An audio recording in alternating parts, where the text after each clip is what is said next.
Hello friends, welcome to my YouTube channel Ajab Gajab संसार। दोस्तों, आज मैं आपके समक्ष एक अच्छी सी कहानी सुनाने जा रही हूँ।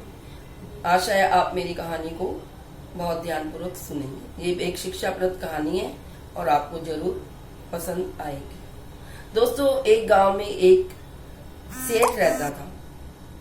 वो बहुत धनी था और उसके बंगले के पास ही एक मोची की दुकान थी। जो मोची था वो रोज लोगों के जूते सिलता था और जूते सिलते सिलते वह भजन गुनगुनाता रहता था, भगवान के भजन गाता रहता था। लेकिन जो सेठ जी थे वो कभी भी उस पर ध्यान नहीं देते थे। वो उनके पास से निकल जाते, कभी बंगले में खड़े हो जाते, कभी रेलिंग पे खड़े होते, लेकिन वो उसकी तरफ कभी भी ध्यान नहीं देते थे। एक दिन सेठ जी को अपने काम के सिलसिले में विदेश जाना पड़ा।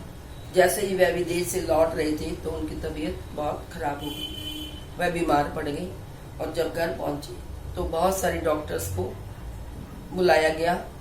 बहुत सारे डॉक्टर्स आए, वैद्य आए, विदेशों से भी डॉक्टर आए, लेकिन सेठ जी का स्वास्थ्य सुधर ही नहीं रहा था। उनका स्वास्थ्य और भी बिगड़ता जा रहा था। एक दिन अचानक अनजाने में सेठ जी के कान में उस मोची के भजनों की आवाज पड़ी। तो जैसे ही मोची भजन गुनगुना रहा था तो सेठ जी को उनका भजन बहुत अच्छा लगा। वो बड़े ध्यान से उसको सुनने लगे और जैसे मंत्र मुग्ध से हो गए। अब तो रोज ही उनका यही क्रम होता, रोज मोची भजन गाता और सेठ जी बड़े ध्यान से उन भजनों को सुनते और बहुत ही आनंद लेते।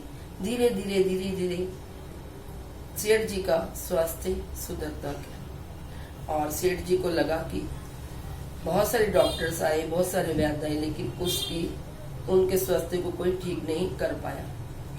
तो उन्होंने एक दिन मोची को अपने यहाँ बुलाया और मोची को 1000 रुपए दिए। उन्होंने कहा कि मोची, कि तुमने ही मेरे स्वास्थ्य को ठीक किया, तुम्हारे भजन को सुनकर ही मेरा स्वास्थ्य ठीक हुआ है। बहुत सारे डॉक्टर्स आए, वैद्य आए, लेकिन कोई भी मेरे स्वास्थ्य को ठीक नहीं कर पाए। तो मैं प्रसन्न होकर तुम्हें 1000 रुपया देता हूँ। मोची ने 1000 रुपये लिया और वो खुश होकर अपने घर वापस लौट गया। लेकिन मोची, जो कि बहुत गरीब था, बड़ी मुश्किल से उसका गुजारा चलता था। 1000 रुपये पाकर अब बहुत खुश हुआ। अब सोचने लगा, मैं 1000 रुपया कहाँ पर छुपा कर रखूं, कहीं किसी ने चोरी कर लिया तो पैसे के चक्कर में उसको रात को नींद भी नहीं आई। वो सारी रात नहीं सोया और वो पैसे की खुशी में वो सुबह अपनी दुकान पर भी नहीं गया। अब कई दिनों तक वह अपनी दुकान पर नहीं गया तो उसका काम धंधा भी चौपट हो गया। थोड़े दिनों बाद देखा कि सेठ जी का स्वास्थ्य भी बहुत बिगड़ता जा रहा था, दोबारा खराब हो गया। मोची उनके पास आया और मोची ने उन्हें 1000 रुपये लौटाते हुए कहा, सेठ जी, मुझे नहीं चाहिए आपके 1000 रुपये।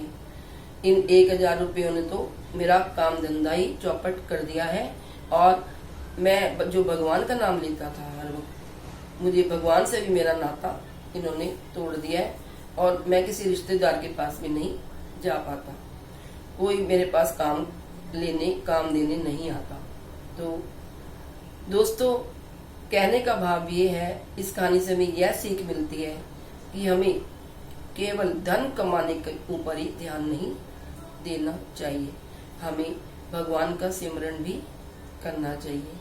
ठीक है, धन हमारे लिए बहुत जरूरी चीज है, धन जीवन यापन के लिए धन की आवश्यकता तो है, लेकिन हमें हमेशा अपने जॉब, अपने बिजनेस और कमाई की तरफ भी ध्यान नहीं देना चाहिए, बल्कि हमें गरीबों की सेवा करनी चाहिए और बड़ों का सम्मान करना चाहिए, अपने माता पिता का आदर करना चाहिए और अपने रिश्तेदारों के साथ भी मिल बांट कर रहना चाहिए।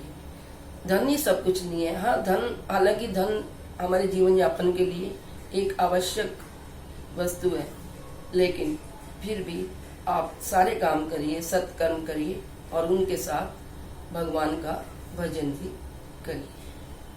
तो ये थी आज की कहानी। फ्रेंड्स, आपको मेरी स्टोरी अच्छी लगी हो तो please like, share and subscribe. Thank you.